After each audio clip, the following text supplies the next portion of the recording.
सरकार लाई है विद्यार्थियों के लिए डिजिटल लाइब्रेरी। बच्चों के उज्जवल भविष्य के लिए बिहार सरकार है सदा अग्रसर और तैयार। कक्षा 1 से कक्षा 12 तक की सभी पाठ्य पुस्तक पूरक सामग्री एवं वीडियो अब शिक्षा विभाग बिहार सरकार द्वारा विकसित पोर्टल पर है उपलब्ध। अध्ययन सामग्री देखने के लिए BEPCLOTS.bihar.gov.in पर विजिट करें अथवा एंड्रॉइड मोबाइल पर गूगल प्ले स्टोर से E-LOTS ऐप डाउनलोड करें। शिक्षकों, अभिभावकों एवं बच्चों से अनुरोध है कि इस ई-लाइब्रेरी का अधिक से अधिक लाभ उठाएं और अपनी पढ़ाई जारी रखें। हेलो बच्चों, कैसे हैं आप और कैसी चल रही है आपकी पढ़ाई? ये तो बहुत अच्छी बात है कि हम लोग प्रतिदिन सुबह 9 बजे से 10 बजे अपनी कॉपी और कलम के साथ मेरा दूरदर्शन मेरा विद्यालय कार्यक्रम देखने के लिए तैयार रहते हैं, जहां क्लास 6 से 8 की पढ़ाई होती है और साथ साथ कुछ अन्य रोचक जानकारियां भी हमें मिलती हैं।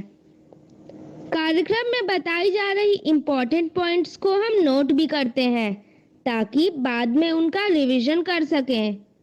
और हाँ बच्चों, एक बात और, हम लोग जो भी चीज़ें मेरा दूरदर्शन मेरा विद्यालय कार्यक्रम में सीखते हैं उसका अध्ययन अपनी किताब में ज़रूर करें। इससे उन चैप्टर्स को हम पूरी तरह समझ पाएंगे। तो आज हम लोग सबसे पहले सुनेंगे बापू की पाती, जिसमें हम प्यारे बापू महात्मा गांधी के जीवन प्रसंग से जुड़ी बातों को सुनकर प्रेरणा पाते हैं। उसके बाद पढ़ाई करेंगे विज्ञान विषय की, जिसमें सबसे पहले क्लास 6 में विद्युत तथा परिपथ भाग 1 का अध्ययन करेंगे। फिर क्लास 7 में हवा के अजब खेल के बारे में समझेंगे। फिर हम शामिल होंगे क्लास 8 में और समझेंगे जंतुओं में प्रजनन भाग 2 चैप्टर को। और अंत में चलेंगे पटना का संजय गांधी जैविक उद्यान और देखेंगे जू शो। तो चलिए शुरू करते हैं आज की विज्ञान की क्लास मेरा दूरदर्शन मेरा विद्यालय के साथ।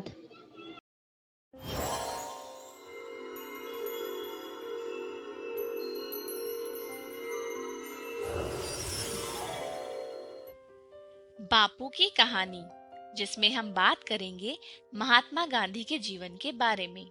तो चलो शुरू करते हैं। गुजरात राज्य का एक खुशहाल इलाका है सौराष्ट्र, जिसे काठियावाड़ भी कहते हैं। इसी में समुद्र के किनारे बसा हुआ एक पुराना शहर है पोरबंदर। आज से 150 साल पहले यह एक रियासत थी। यहाँ एक राजघराने का शासन था। यहीं पर 2 अक्टूबर 1869 को मोहनदास करमचंद गांधी का जन्म हुआ। पुतलीबाई, मोहन की माँ, उन्हें प्यार से मोनिया कह के बुलाती थी। मोहन के पिता करमचंद कभा गांधी, उनके पिता की ही तरह वे भी राज रजवाड़ों में दीवान थे। दीवान यानी रियासत के प्रधानमंत्री। करमचंद जी कभी स्कूल कॉलेज नहीं गए थे, पर उनकी सूझबूझ और नेकदिली में सभी का भरोसा था। वे हमेशा शुद्ध न्याय ही करते थे। धन बटोरने का लोभ उन्होंने कभी नहीं किया। पुतलीबाई थी धर्म की पक्की, लंबे और कठोर उपवास रखती, रोज प्रणामी संप्रदाय के मंदिर जाती, जहाँ वेद, पुराण और गीता के साथ ही कुरान और तरह तरह के संतों के उपदेश भी लिखे होते थे। मोहन का घर 3 मंजिल और 12 कमरे वाला, इसी में उनका जन्म हुआ। मोहन के भाई लक्ष्मीदास और करसनदास और बहन रलियात। मोहन सबसे छोटे थे। छुटपन में उनकी बहन रलियात उन्हें खूब खिलाती थी और खूब बहलाती थी। मोहन बहुत चंचल थे, जरा देर भी शांत नहीं बैठते थे। कुत्तों के कान उमीटने में उन्हें बहुत मजा आता। मोहन के घर मजेदार स्वादिष्ट खाना पकता था। वैष्णव शाकाहारी भोजन। तरकारी बनाने के लिए सब्जी अक्सर उनके पिताजी ही काटते थे। जब वो 5 साल के थे तब उनका परिवार राजकोट चला आया और जल्दी ही उनके पिताजी वहां के दीवान बन गए। ओखा नाम का एक लड़का उनके घर पर सफाई करने आता था। मोहन उससे दोस्ती करना चाहते थे, पर उनकी माँ कहती कि ओखा अछूत है, उसे छूना नहीं चाहिए। मोहन को छुआछूत गलत लगती थी, पर माँ का कहा टालना भी गलत था। राजकोट में मोहन नियमित पाठशाला जाने लगे, पर उन्हें स्कूल अच्छा नहीं लगता था। लाज आती थी, डर लगता था कि दूसरे उन पर हंसेंगे, उनका मजाक उड़ाएंगे। वो जरूरत से ज्यादा किसी से बात नहीं करते थे, शिक्षकों से भी नहीं। घंटी बजते ही अंदर जाते और कक्षा पूरी होते हुए दौड़ के बाहर निकलते और घर चले जाते। उनकी किताबें और पाठ ही उनके दोस्त थे। मोहन एक मामूली छात्र थे, ना तो बहुत होशियार और ना ही एकदम फिसड्डी। हाँ, उन्होंने कभी शिक्षकों या सहपाठियों से झूठ नहीं बोला था, ये उनसे होता ही नहीं था। एक बार अध्यापक महोदय ने खुद उनसे नकल करने के लिए कहा, लेकिन ये बात उन्हें समझ में नहीं आई। विद्यालय के पाठ ही पूरे नहीं हो पाते थे, कुछ और पढ़ना तो दूर की बात। पर एक बार उन्होंने अपने पिता की लाई एक किताब पढ़ी। उसमें माता पिता की सेवा करने वाले श्रवण कुमार की कहानी थी, जिसे बाद में उन्होंने एक चलचित्र में भी देखा। मोहन एकदम श्रवण कुमार जैसा बनना चाहते थे। उसका असर इतना गहरा पड़ा कि मोहन ने चलचित्र का संगीत अपने बाजे पर बजाना सीख लिया। मोहन के माता पिता सत्य और धर्म को सदा ही मानते थे। उन्होंने देखा कि वे सच्चाई के लिए सब कुछ त्याग कर सकते हैं। उनके ऊपर श्रवण कुमार और राजा हरिश्चंद्र की कहानियां, सत्य की ताकत मोहन के मन में और गहरी बैठ गई थी। उस समय नौटंकी दिखाने वाले घूमते रहते थे, खेला दिखाने के लिए। एक बार राजा हरिश्चंद्र का नाटक देखने मोहन गए। हरिश्चंद्र हमेशा सच्चाई के रास्ते पर चलते थे। मोहन को नाटक इतना बढ़िया लगा कि बार बार देखने की इच्छा होती। नाटक के वाक्य वो अपने मन में दोहराते और उन्हें सब लोग हरिश्चंद्र की ही तरह सत्यवादी क्यों नहीं हो जाते। क्या तुमने हरिश्चंद्र और श्रवण कुमार की कहानियां सुनी हैं? अगर नहीं तो तुम्हारे आसपास जो हैं, तुम उनसे पूछना, ये कहानियां बहुत ही खास हैं। आज के लिए इतना ही। अगली बार हम महात्मा गांधी जी की शादी और उनके स्कूल के कुछ किस्सों के बारे में बात करेंगे।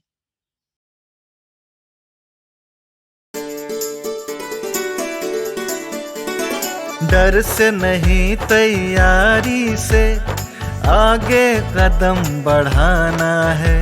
रुकी जिंदगी में चहल पहल वापस फिर से लाना है।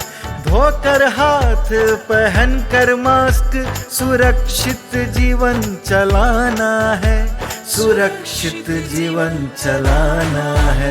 डर कर नहीं, तैयारी से आगे कदम बढ़ाना है। डर कर नहीं, तैयारी से आगे कदम बढ़ाना है। रखेंगे 2 गज की दूरी, सबको पौष्टिक आहार खिलाएंगे, बच्चों और बूढ़ों का करेंगे ख्याल।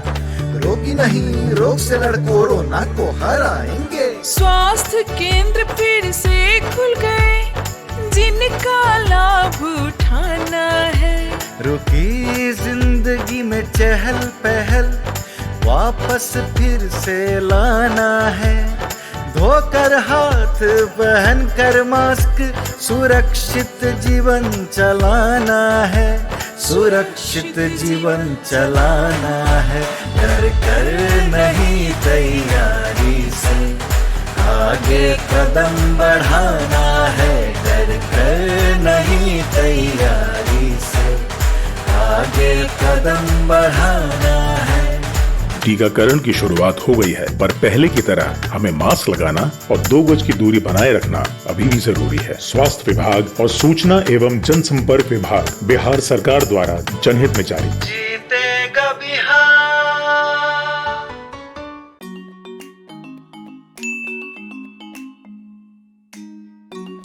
बारिश का मौसम किसे नहीं पसंद, खासकर जब घर में गर्मा गर्म पकौड़े बन रहे हों।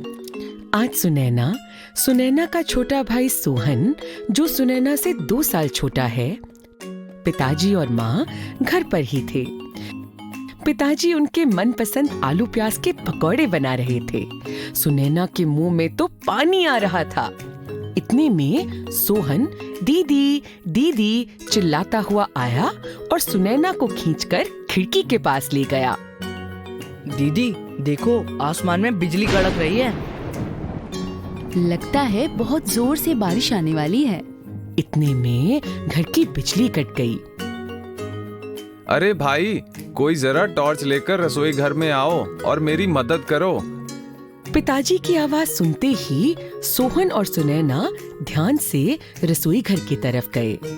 माँ टॉर्च जलाने लगी, पर टॉर्च जली नहीं। माँ, जरा मुझे दिखाओ।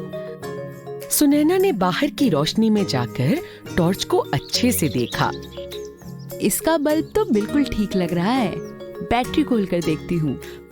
सुनैना ने जैसे ही दोनों सेल निकाले तो देखा कि उनमें से एक सही तरीके से नहीं लगा हुआ था। अरे, यह सेल तो उल्टा लगा हुआ है। अब ठीक से लगा के देखते हैं। सोहन यह सब बहुत ध्यान से देख रहा था। जैसे ही सुनैना ने सेल ठीक करके लगाए, टॉर्च जल गई। अरे वाह बेटा, तुमने तो इसे चालू कर दिया। हाँ पिताजी, इसके सेल गलत दिशा में लगे थे। मैंने उन्हें ठीक से लगा दिया। हमने कल ही कक्षा में ये परीक्षण किया था। अच्छा चलो, तुम अब अंदर बैठो, मैं सबके लिए गर्मा गर्म पकौड़े लेकर आता हूँ। दीदी, मुझे भी बताओ ना कि आपने टॉर्च कैसे चालू की। सोहन, टॉर्च एक ऐसा यंत्र है जिसे विद्युत सेल की मदद से चालू किया जाता है। जरा इस टॉर्च को ध्यान से देखो। इसमें क्या है? इसमें एक बहुत छोटा सा बल्ब लगा हुआ है। यह कमरे में लगे बड़े बल्ब जैसा है, लेकिन बड़ा बल्ब तो बिजली से चलता है। सही कहा सोहन। उस बल्ब में बिजली तारों के द्वारा आती है। ये तार जमीन या दीवारों के अंदर या बाहर होते हैं। इस टॉर्च में बिजली विद्युत सेल के द्वारा आती है। इसके अंदर जो विद्युत सेल है वो बिजली का उत्पादन करते हैं। हम कल विद्यालय में इसके बारे में और जानेंगे। फिर मैं घर आकर तुम्हें सब बताऊंगी। पक्का दीदी? हाँ हाँ पक्का। इतने में पिताजी गर्मा गर्म पकौड़े लेकर आते हैं और सभी खूब चाव से पकौड़े खाते हैं। अगले दिन स्कूल जाते समय सुनैना के मन में बहुत से सवाल आए। बिजली की तारों में तो करंट आता है, पर ये करंट आता कहाँ से है? घर में इतनी सारी चीजें हैं जो बिजली से चलती है, वह सब किस प्रकार चलती हैं? कक्षा में जब सीमा दीदी आईं, तो यही सब सवाल सुनैना ने उनसे पूछे। आज हम इन्हीं सब के बारे में बात करने वाले हैं सुनैना। अच्छा हुआ तुमने यह सवाल पूछे। चलो बच्चों, आज कुछ दिलचस्प करते हैं। सीमा दीदी ने सभी बच्चों के 5 समूह बनाए और हर एक समूह को एक बल्ब, कुछ बिजली के तार, प्लास्टिक रबर और एक विद्युत सेल यानी बैटरी दी। सभी समूहों के पास एक बल्ब, बैटरी तथा बिजली के तार हैं। सबसे पहले आप बल्ब का अच्छे से निरीक्षण करें और बताएं कि आपने क्या क्या देखा। बल्ब कांच का बना है और बल्ब के अंदर छोटी छोटी तारें हैं। उन तारों को तंतु कहते हैं। जब हम प्रयोग द्वारा बल्ब जलाएंगे, तब आप सब ध्यान से तंतु का निरीक्षण करेंगे। बल्ब का निचला हिस्सा धातु से बना है और गोल आकार का है। सीमा दीदी, इसमें एक जोड़ यानी प्लस और एक घटा यानी माइनस का निशान भी है। वह बल्ब के 2 टर्मिनल हैं। एक पर धन चिन्ह यानी कि प्लस और एक पर ऋण चिन्ह यानी कि माइनस है। अब हम सब इस बैटरी की मदद से बल्ब को चालू करना सीखेंगे। आप ध्यान रखें कि इस बैटरी की मदद से हम विद्युत का उत्पादन कर रहे हैं। यह प्रयोग किसी बड़े के सामने ही करें तथा सिर्फ इस बैटरी की मदद से करें। विद्युत तार या सॉकेट से ऐसा प्रयोग न दोहराएं। अब आप सब विद्युत तारों में से प्लास्टिक के आवरण या लेयर को हटा दें। आप सभी को एक प्लास्टिक रबड़ दिया गया है। उसकी मदद से बैटरी, तार और बल्ब को जोड़कर बल्ब जलाने का प्रयास करें। पांचों समूह में काम शुरू हो जाता है। सुनैना के समूह में सुनैना, मोहन, मीना और प्रदीप हैं। सुनैना झट से प्लास्टिक के आवरण को हटा देती है। मोहन बैटरी पर प्लास्टिक रबर चढ़ा देता है और तारों के दूसरे सिरों को बल्ब के अलग अलग हिस्सों से जोड़ना शुरू कर देता है। बाकी समूहों में भी यही प्रक्रिया चल रही होती है। इन दोनों सिरों को जोड़कर मैं बल्ब के निचले हिस्से में लगाकर देखता हूँ। ऐसा करने पर बल्ब नहीं जलता। यह देखो, जिस तरह प्लस या माइनस का निशान बैटरी पर बने हैं, उसी तरह बल्ब में भी है। हम सेल के धन चिन्ह यानी प्लस को बल्ब के धन चिन्ह यानी प्लस से और सेल के ऋण चिन्ह माइनस को बल्ब के ऋण चिन्ह यानी माइनस से जोड़ कर देखते हैं। ऐसा करने पर बल्ब जल जाता है। सीमा दीदी, देखो ये बल्ब जल गया। अरे वाह, अब उल्टा जोड़कर देखो। क्या हम इसको उल्टा कर सकते हैं? हम सेल के धन चिन्ह यानी प्लस को बल्ब के ऋण चिन्ह यानी माइनस से और सेल के ऋण चिन्ह यानी माइनस को बल्ब के धन चिन्ह यानी प्लस से जोड़कर देखते हैं। ऐसा करने पर भी बल्ब जल जाता है। सभी समूहों ने अपने अपने तरीके से बल्ब को चालू करने की कोशिश की और सबको सफलता मिली। सभी बच्चे प्रयोग करके बड़े खुश हुए। सीमा दीदी, इतने सारे तरीकों में से केवल कुछ तरीकों से बल्ब क्यों जला? अच्छा सवाल है। आओ साथ में पता करते हैं कि ऐसा क्यों हुआ। सुनैना, तुम्हारे समूह में बल्ब कैसे जला? दीदी, हमने सेल के धन चिन्ह को तार की मदद से बल्ब के ऋण चिन्ह से मिलाया। इससे हमारा बल्ब चालू हो गया। जब आप सबने सभी चीजों बल्ब, तार एवं बैटरी को सही तरीके से लगाया तो यह विद्युत के लिए एक रास्ता बन गया। इस तरह की व्यवस्था जहां विद्युत सेल के दोनों टर्मिनल बल्ब के दोनों टर्मिनल से जुड़े होते हैं, उसे विद्युत परिपथ कहते हैं। बल्ब केवल तभी चालू हो पाया जब आपके बनाए विद्युत परिपथ में विद्युत धारा प्रवाहित हुई। हाँ। चलो बच्चों, आज हमने जो भी सीखा उसका एक प्रवाह चार्ट बनाते हैं। सीमा दीदी ने बोर्ड पर प्रवाह चार्ट कुछ इस तरह बनाया। विद्युत सेल से विद्युत उत्पन्न होता है। विद्युत प्रवाह जो एक प्रवाह करता है विद्युत परिपथ में, जिससे विद्युत यंत्र चलते हैं। सभी बच्चों ने इसे अपनी अपनी पुस्तिका में बनाया। आज की कक्षा तो बहुत मजेदार थी। मैं घर जाकर ये सब माँ, पिताजी और सोहन को बताऊंगी। हवा के अजब खेल भाग 1। हवा की विशेषताओं को समझना। हवा हूँ, हवा मैं, अनोखी हवा हूँ। कभी ठंडी हूँ तो कभी गर्म हूँ, कभी शांत हूँ तो कभी तेज हूँ। मस्तानी हूँ, निडर हूँ, जिधर चाहूँ उधर घूमूं। मैं शहर, गांव या बस्ती, नदी, पहाड़ या खेत, झूलती हूँ मैं, घूमती हूँ मैं। हवा हूँ, हवा मैं, अनोखी हवा हूँ। नमस्ते दोस्तों, अपना परिचय तो मैंने आपको इस कविता से दे दिया। हाँ, मैं हर जगह बहने वाली हवा हूँ। मेरा कोई आकार नहीं होता, ना तो कोई रंग या रूप होता है। कभी मैं हल्के हल्के बहती हूँ तो कभी भयंकर आंधी और तूफान बनकर। चलो एक गुब्बारा लो, उसमें हवा भरो। क्या हुआ, गुब्बारे में हवा भर गई ना, और गुब्बारे के अंदर दबाव बढ़ गया है ना। वहीं गुब्बारे के बाहर हवा का दबाव कम है। अब इस गुब्बारे को छोड़ दो। क्यों, गुब्बारा ऊपर की तरफ उड़ गया ना, और सर्र से सारी हवा बाहर निकल गई। आपको इस प्रयोग से क्या पता चला? दोस्तों, आज मकर संक्रांति है। इस दिन पतंग उड़ाने की परंपरा है। आज तो मेरा बहाव पतंग उड़ाने के लिए बिल्कुल उपयुक्त है। बच्चे पतंग उड़ाने के लिए बहुत उत्सुक हो रहे हैं। चलिए अपनी अपनी पतंगे निकाल लीजिए। आज हम सब पतंग उड़ाएंगे। बड़ा मजा आएगा। इस कहानी के उद्देश्य हैं क हवा की विशेषताओं को समझना। चलना श्याम, दूसरे गांव से बच्चों की टोलियां आ पहुंची होंगी। तेरी वजह से देर हो जाएगी। ओहो, हमेशा हवा के घोड़े पर सवार होकर आता है। चल चलें। पर बाकी के दोस्त कहाँ हैं? वे सारे मैदान में पहुंचेंगे। आ गए लेट लतीफों। चलो जल्दी से पतंग निकालो। मुझे तो बहुत उत्सुकता हो रही है, पर मैंने पहले कभी पतंग नहीं उड़ाई। वैसे मैं भी पहली बार ही उड़ाऊंगा। आसान ही होगा। बस पतंग को ऊपर की तरफ उछालेंगे और डोर से खींच लेंगे। वो लाल वाली मेरी है। आज देखना, मैं सबको हरा दूंगा। क्यों दोस्तों, क्या इतना आसान होता है हवा में पतंग उड़ाना? आइए देखते हैं। क्यों, पतंग उड़ानी नहीं आती क्या?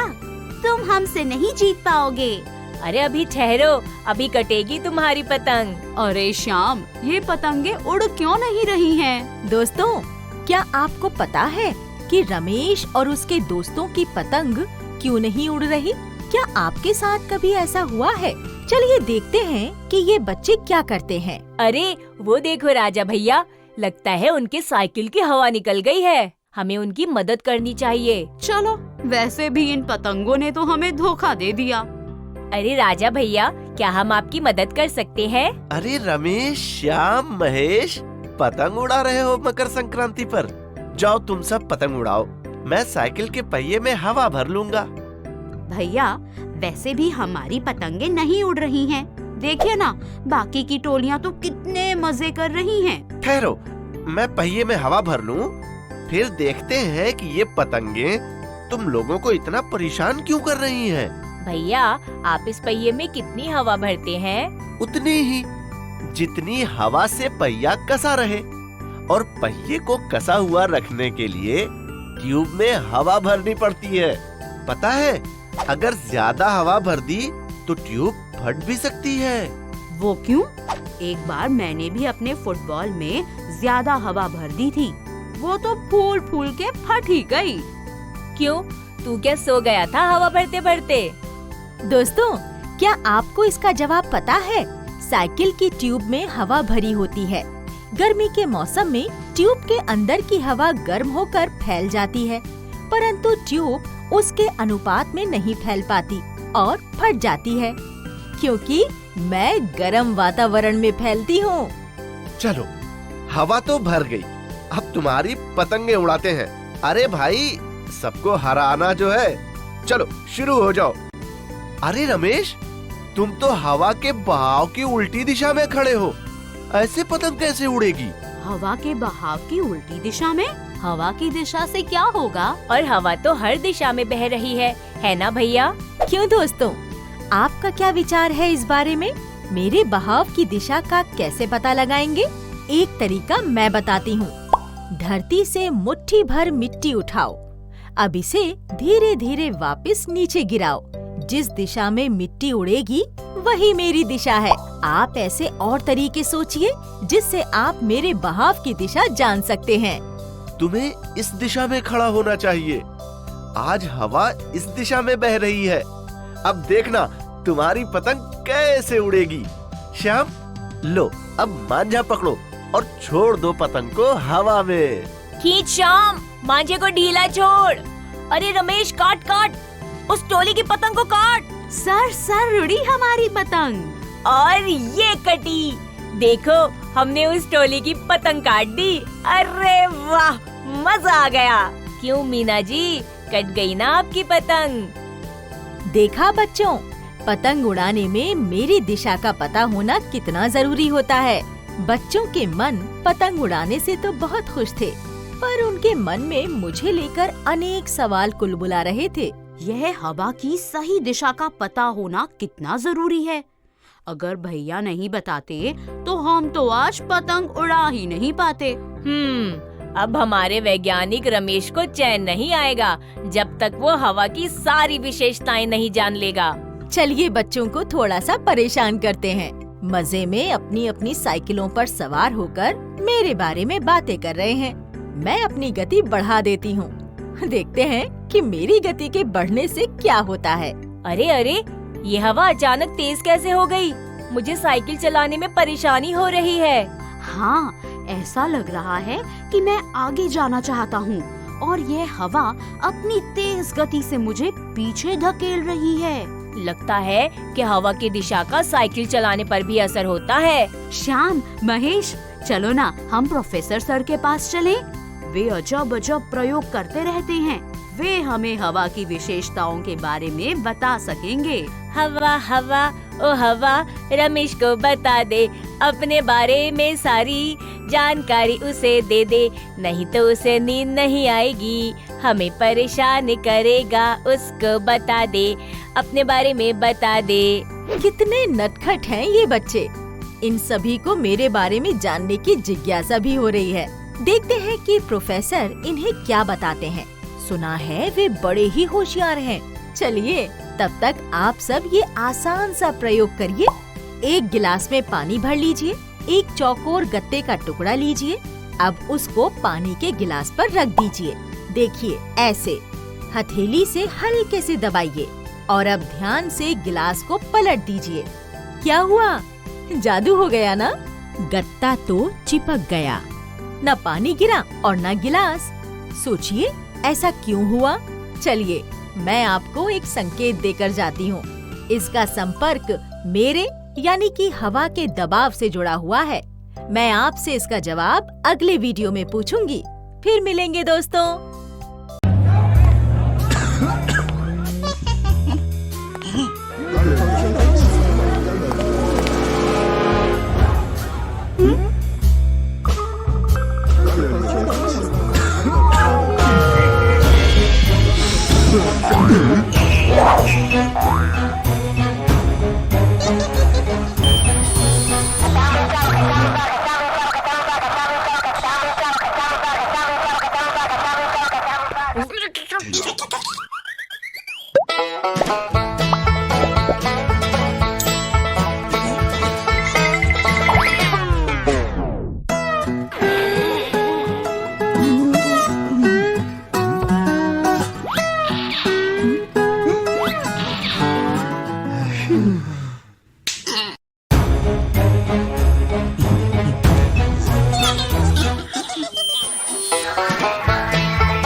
सानिया एक 13 साल की जिज्ञासु शहर की लड़की कक्षा 8 में पढ़ती है।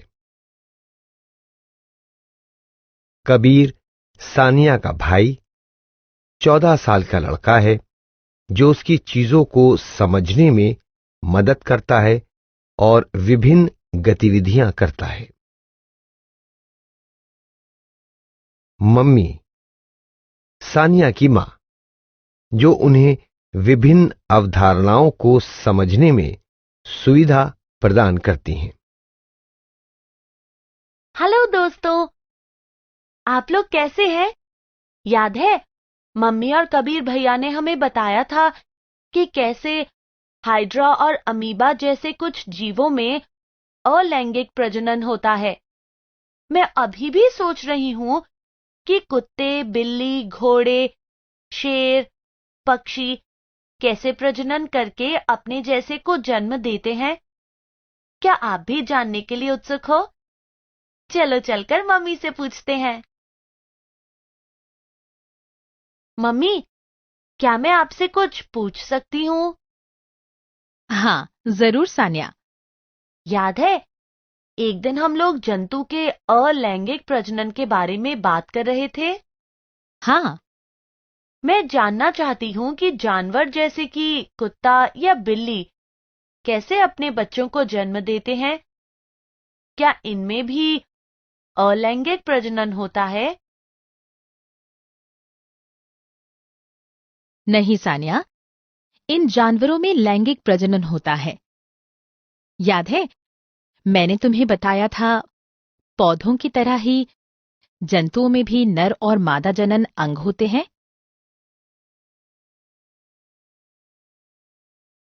हाँ मम्मी। ये अंग लैंगिक जनन में बहुत ही महत्वपूर्ण भूमिका निभाते हैं। पौधों में जिस तरह से अंग भाग लेते हैं। हाँ सानिया। मम्मी, ये अंग प्रजनन के लिए कैसे काम करते हैं? इससे पहले सानिया, क्या तुम जानती हो कि ये अंग क्या हैं?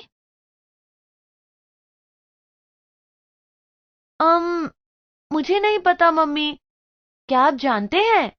चलिए हम अपनी पुस्तक में देखकर उन अंगों के बारे में पता लगाते हैं जिन्हें नर और मादा जननांगों के रूप में वर्गीकृत किया गया है।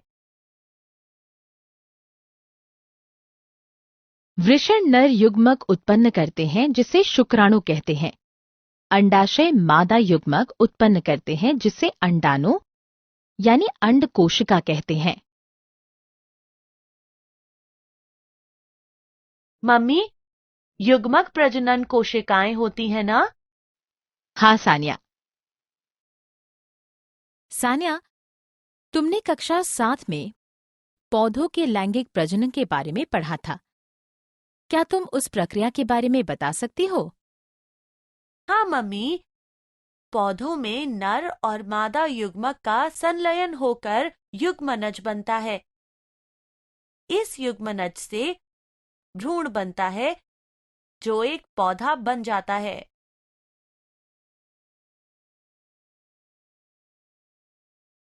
बहुत अच्छे सानिया, तुम्हें ये प्रक्रिया याद है। जंतुओं में भी निषेचन की यही प्रक्रिया होती है। मादा युग्मक या अंडाणु और नर युग्मक या शुक्राणु के साथ जुड़ जाते हैं, जिससे युग्मनज बनता है। ये माता और पिता दोनों के कुछ लक्षण को प्राप्त करता है।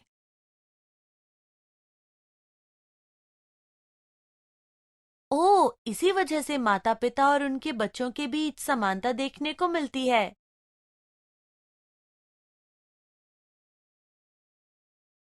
बिल्कुल।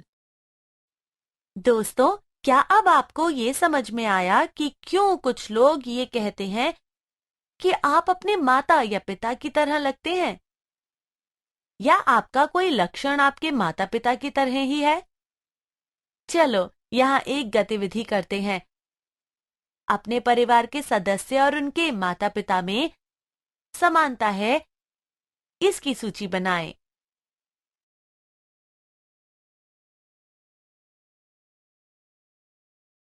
मम्मी, मुझे एक चीज अभी भी समझ में नहीं आई। आपने एक बार मुझे बताया था कि जंतुओं में नर और मादा प्रजनन अंग एक ही शरीर पर नहीं होते हैं, फिर निषेचन कैसे होता है? अच्छा सवाल पूछा सानिया।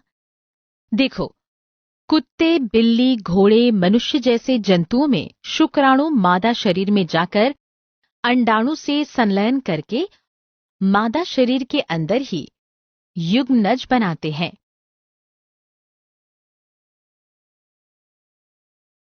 अच्छा, जिससे कि मादा शरीर के अंदर ही बच्चा विकसित हो। हाँ, इसे आंतरिक निषेचन कहते हैं। लेकिन ये कोई एकमात्र तरीका नहीं है जिससे जंतुओं में निषेचन होता है। और तरीके कैसे कैसे होते हैं? तुम अपनी किताब की सहायता से खुद पता करो। दोस्तों, अपनी किताब के पेज नंबर 103 पर आप इसके बारे में जान सकते हैं। सानिया, क्या तुम जानती हो, युग्मनज एक कोशिका है। ये एक जंतु की तरह बनने के लिए कई प्रक्रिया से गुजरती है। ओह, तो एक कोशिका से एक जीव बन जाता है।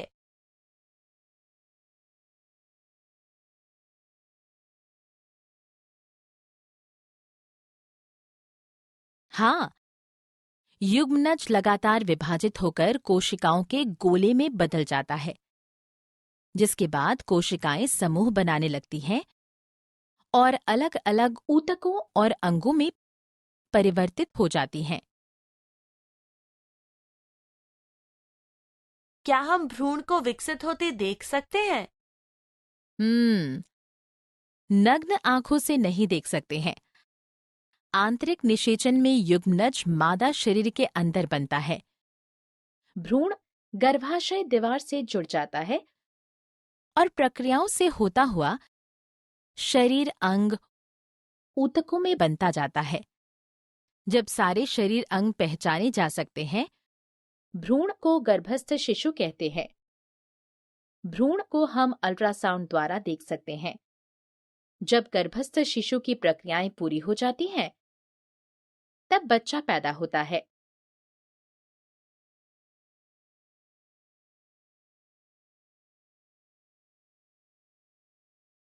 ये अल्ट्रासाउंड क्या होता है?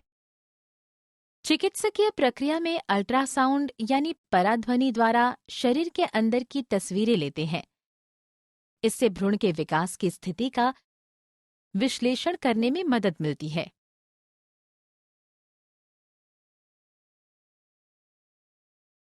बाहरी निषेचन का क्या हम उसमें भ्रूण को बनती देख सकते हैं? बाहरी निषेचन में जब भ्रूण मादा शरीर के बाहर बनता है, जैसे कि जलाशय जंतुओं में, भ्रूण अंडों के कवच के अंदर बनता है। जब भ्रूण पूरी तरह से विकसित हो जाता है, तब अंडा टूट जाता है। जैसे मगरमच्छ या कछुए के अंडे।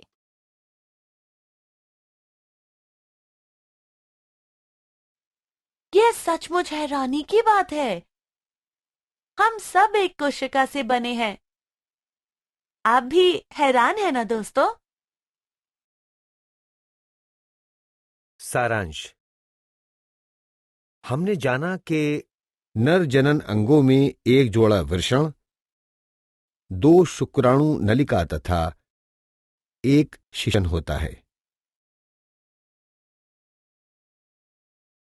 मादा जननांगों में एक जोड़ी अंडाशय, अंडवाहिनी तथा गर्भाशय होता है। शुक्राणु और अंडाणु के संलयन से युग्मनज बनता है और इस प्रक्रिया को निषेचन कहते हैं। निषेचन आंतरिक या बाहरी हो सकता है। युग्मनज लगातार विभाजित होकर भ्रूण बनाता है जो बाद में गर्भ बन जाता है। एक बार जब भ्रूण पूरी तरह से विकसित हो जाता है, तो बच्चा पैदा होता है।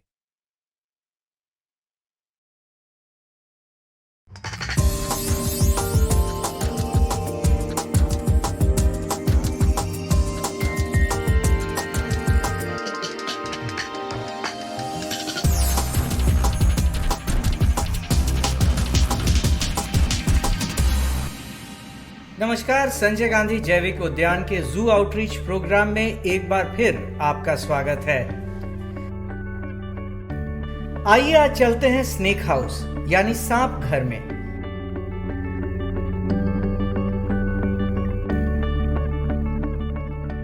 आज की इस कड़ी में बात करेंगे यहाँ के 3 प्रकार के सांपों के बारे में। डरिए नहीं, ये तीनों नॉन पॉइजनस यानी विषहीन हैं। यह है सबसे लोकप्रिय अजगर। ये भारतीय महाद्वीप में पाए जाने वाले सांपों में सबसे भारी भरकम सांप है। एक वयस्क अजगर की औसत लंबाई 14 फीट और वजन 50 किलोग्राम तक होता है। अजगर, जिसे अंग्रेजी में पाइथन कहते हैं, ज्यादातर उजले या पीले रंग के होते हैं। ये एक सुस्त प्रवृत्ति वाले सांप हैं और ये सिर्फ भोजन की खोज में और दुश्मनों से बचने के लिए ही गतिशील होते हैं। अजगर पानी में तैर सकते हैं और पेड़ों पर भी चढ़ सकते हैं।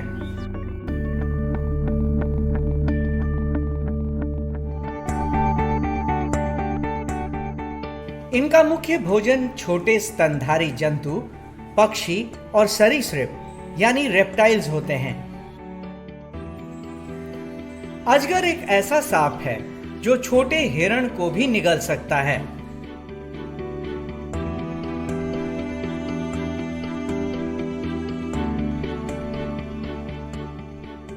अजगर सामान्यतः 8 से 100 अंडे देते हैं और 48 से 69 दिनों के बाद सपोला निकलता है।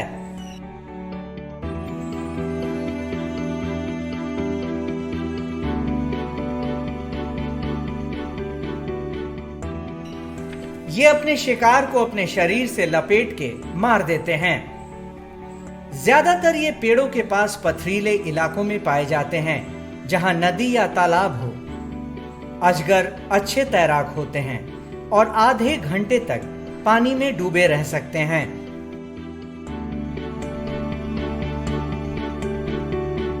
जैसा कि हम जानते हैं कि स्नेक हाउस हमेशा से ही दर्शकों के बीच में काफ़ी ज़्यादा आकर्षण का केंद्र रहा है। पटना स्पीसीज में रॉक पाइथन के तीनों स्पीसीज जो इंडिया में पाए जाते हैं वो मौजूद हैं। रेटिकुलेट हैं, रॉक पाइथन और बर्मीज पाइथन। इनका एग लेइंग मार्च महीने में शुरू होता है। लगभग 15 से 20 अंडे को एक एग ले करते हैं। लगभग 90 दिनों तक इसको वेट करते हैं, फिर इससे बच्चे निकलते हैं। रॉक पाइथन है, इसको खाने में हम लोग यहाँ पे गिनी पिग, रैबिट या चिकन इत्यादि दिया जाता है। सप्ताह में 2 दिन इनको दिया जाता है। और हमारा फ्यूचर प्लान में एक और स्पीसीज को अभी हम लाने जा रहे हैं, किंग कोबरा का, जो एक अतिरिक्त आकर्षण का केंद्र होगा। इसके अतिरिक्त डेनमार्क से यहाँ कुछ स्पीसीज आने जा रहे हैं रेप्टाइल्स में ही, जिसमें आपके ग्रीन एनाकोंडा, बॉल पाइथन, फिर राइनो इगुआना, इसके अलावा नाइल क्रोकोडाइल भी आने जा रहा है। तो जो यहाँ का कलेक्शन प्लान है वो काफ़ी ज़्यादा इम्प्रूव हो जाएगा। अब चलते हैं धामिन यानी रैट स्नेक के एनक्लोजर के पास, जो दक्षिण पूर्व एशिया में पाए जाने वाला एक विषहीन सांप है। शुष्क स्थलों पर यह पीले रंग का होता है, लेकिन पानी वाले जगहों में ये काले रंग के भी होते हैं। इनका शरीर लंबा और पूंछ पतली होती है।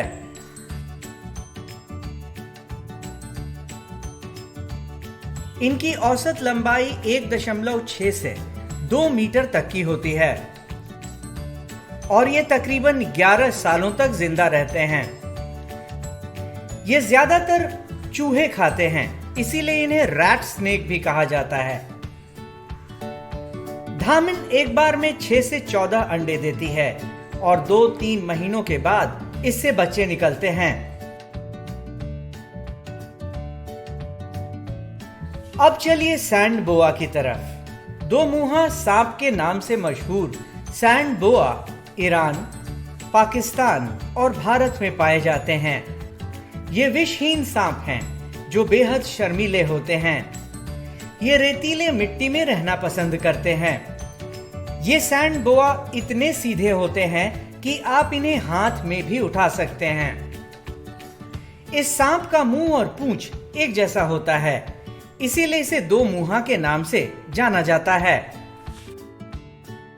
संजय गांधी जैविक उद्यान में 2 प्रकार के सैंड बोआ हैं, एक कॉमन सैंड बोआ और एक रेड सैंड बोआ। जैसा कि नाम से ही है, सैंड बोआ ये प्रायः बालू और मिट्टी में मिलते हैं। इन्हें 2 मुंहा सांप भी कहा जाता है। संजय गांधी जैविक उद्यान में सांपों सैंड बोआ के रख रखाव में काफ़ी ध्यान देना पड़ता है। बालू को हम लोग मेंटेन करते हैं, इसके केज की सफाई की जाती है। बालू पूरा प्रॉपर मेंटेन करके उसका तापमान जो है स्थिर तापमान पे रखा जाता है। भोजन के रूप में हम लोग इसे चूहा और गिनी पिग प्रदान करते हैं। और उसी प्रकार से ऋतु के हिसाब से इनके रख रखाव में परिवर्तन होता रहता है। जाड़े के ऋतु में इनके शरीर के तापमान को व्यवस्थित करने के लिए पर्याप्त ऊष्मा दी जाती है, गर्मी प्रदान किया जाता है। उसी प्रकार गर्मी के मौसम में इन्हें ठंड प्रदान करने के लिए पानी की व्यवस्था की जाती है, जमीन को नमी प्रदान किया जाता है, पंखे इत्यादि की व्यवस्था की जाती है। आज की कड़ी में बस इतना ही। कल फिर मिलेंगे एक नए एनक्लोजर के पास। तब तक के लिए नमस्कार।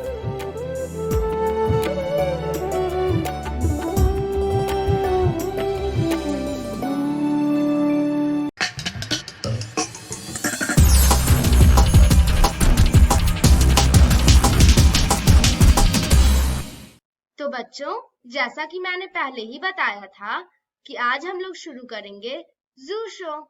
तो चलिए शुरू करते हैं।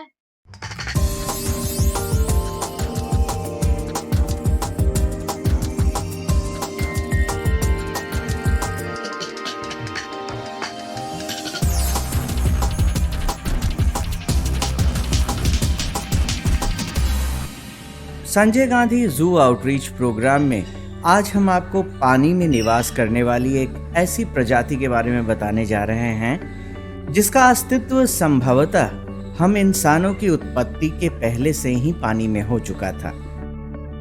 इसे हम मछली कह के पुकारते हैं। इन्हीं रंग बिरंगी मछलियों के निवास स्थल को संजय गांधी जैविक उद्यान में मछली घर के नाम से जाना जाता है, जो देखने में बिल्कुल मछली की तरह है।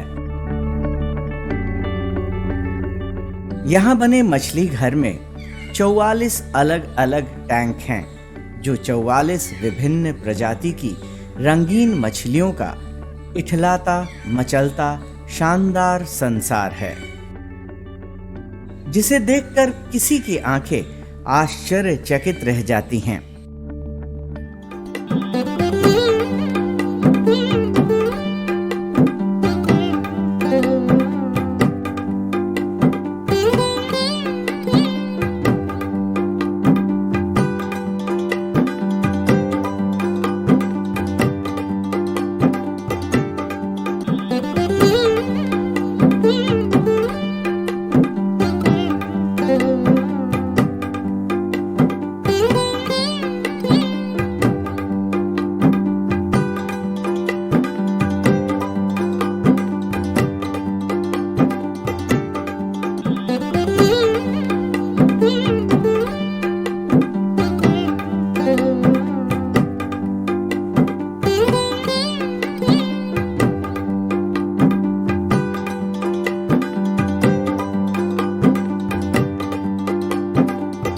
आज लगभग जितने भी जू हैं इंडिया में, सब में छोटा या बड़ा एक्वेरियम है। और पटना जू में भी इसी तरह का एक एक्वेरियम है जो काफ़ी रमणीक जगह पर है।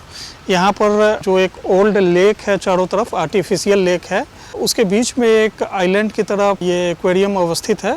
और ये 1993 में इसका संचालन शुरू किया गया था। और इसका जो बिल्डिंग है, इसकी भी आकृति एक मछली की तरह बनाई गई है। अभी तत्काल में पटना जू में एक्वेरियम में मैरीन फिशेस नहीं हैं, लेकिन हम कोशिश कर रहे हैं कि इसको अपग्रेड करके मैरीन फिशेस को भी रखा जाए। बहुत से तरह की फिशेस हैं जिनके बारे में अलग अलग बता पाना थोड़ा मुश्किल है, लेकिन कुछ का नाम मैं बताना चाहूँगा। जैसे यहाँ पे जितने भी फिशेस हैं जो जनरली मार्केट में भी मिलते हैं, हम लोगों ने उसे रखा है और अच्छा से उसको कैसे एज ए हॉबी भी एक्वेरियम कीपिंग को परस्यू किया जा सकता है, उसको यहाँ जो भी दर्शक आते हैं वो सीख सकते हैं। जो मेन स्पीसीज यहाँ पे हैं, येलो पैरट है, कार्प्स हैं, इसके अलावा ग्रीन टेक्सास हैं, ग्रीन टेट्रा हैं, फिन जेब्रा है, सिल्वर शार्क है और टर्टल की भी वैरायटी है, पिराना है। तो इस तरह से हम देखते हैं कि बहुत सारे स्पीसीज यहाँ पे रखे गए हैं रंग बिरंगे। जो भी दर्शक यहाँ आते हैं उसके बारे में, उसके नोमेनक्लेचर उसको देख करके को एक बायोडाइवर्सिटी संरक्षण के बारे में भी जानकारी मिलती है कि हमारी दुनिया इतनी रंग बिरंगी है, इतने तरह के फिशेस जिन्हें ऐसे एक जगह देख पाना मुश्किल होता है, हमारे एक्वेरियम के थ्रू देख सकते हैं। कई सभ्यताओं के साहित्य, इतिहास और उनकी संस्कृति में मछलियों का विशेष स्थान है। मछली घर एक ऐसी दुनिया है जो हर उम्र के लोगों को खूब भाता है। यहाँ आने वाले बच्चों के लिए तो मानो ये एक अनोखी अनूठी दुनिया है। सप्ताह में उसको सफाई किया जाता है पानी का। जाड़े के दिन में हम लोग हीटर लगाते हैं जिसका टेम्परेचर 28 डिग्री रहता है, और मछली बीमार है तो उसको 30 डिग्री टेम्परेचर रखते हैं। उसके लिए टेरामाइसिन दवा जब बीमार पड़ता है तो एंटीबायोटिक दवा है दिया जाता है।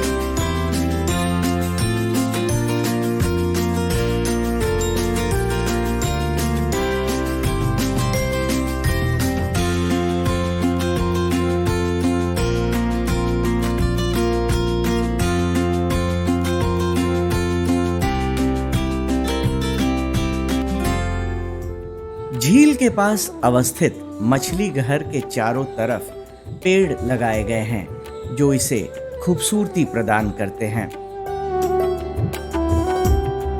आज के कड़ी में बस इतना ही। अगले एपिसोड में मिलेंगे फिर एक नए जानवर के एनक्लोजर के पास। तब तक के लिए नमस्कार।